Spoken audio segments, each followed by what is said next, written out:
Give up your sins, my brothers, my sisters. We can do that because there is so much that we have been given in terms of ability, capacity, capability to achieve goodness. Sometimes we are bogged down because of the few sins that are acting as big potholes upon our highway that buckle our wheels, believe me, as we drive past. So what happens? Instead of the car getting us to where we are supposed to go, we are bogged down. We've stopped on the road trying to repair a tire, whereas the vehicle we have is one of the best.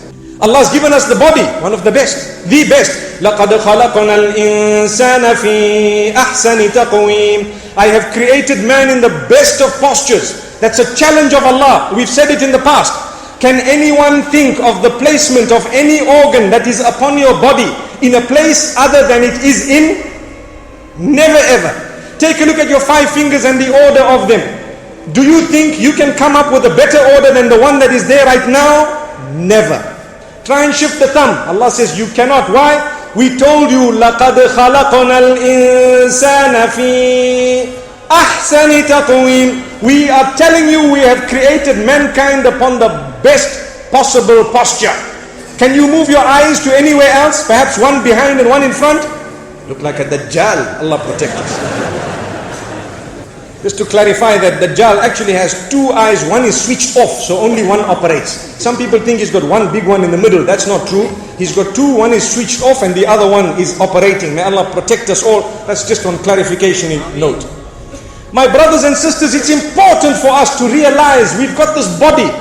It is such a beautiful vehicle to take us to paradise by treading the highway that will get us to Jannah, but protect ourselves from the potholes and the speed humps.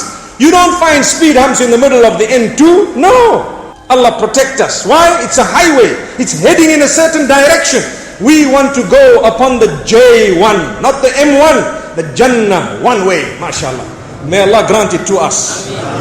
May Allah bless us. Brothers and sisters, it's a night full of power. It's a night full of blessings.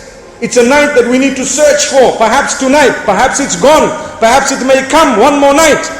But my brothers and sisters, if we do not force ourselves to change for the will of Allah, we will be bogging ourselves down.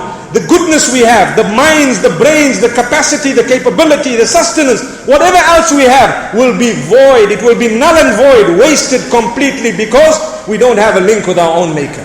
So develop a link with Allah. Respect the ulama in your midst. If you lack respect of the scholars of Islam, what will happen? Those are the ones who are carrying the message of Allah to you and me. If we don't have respect for them, how then will we be able to respect Allah subhanahu wa ta'ala? How will we understand His status? So make sure we fulfill the rights of the scholars. We learn from them, we benefit from them. Engage in lots of tawbah and istighfar. Let's change our ways and habits. When we are cutting a dress for the day of Eid, ask yourself, am I going to please Allah with this dress, or is it going to please the devil? My brothers and my sisters, we should be feeling the love in our hearts for one another. We should realize we are part of one ummah. We all want paradise. May Allah unite us in paradise the way He has united us here this evening.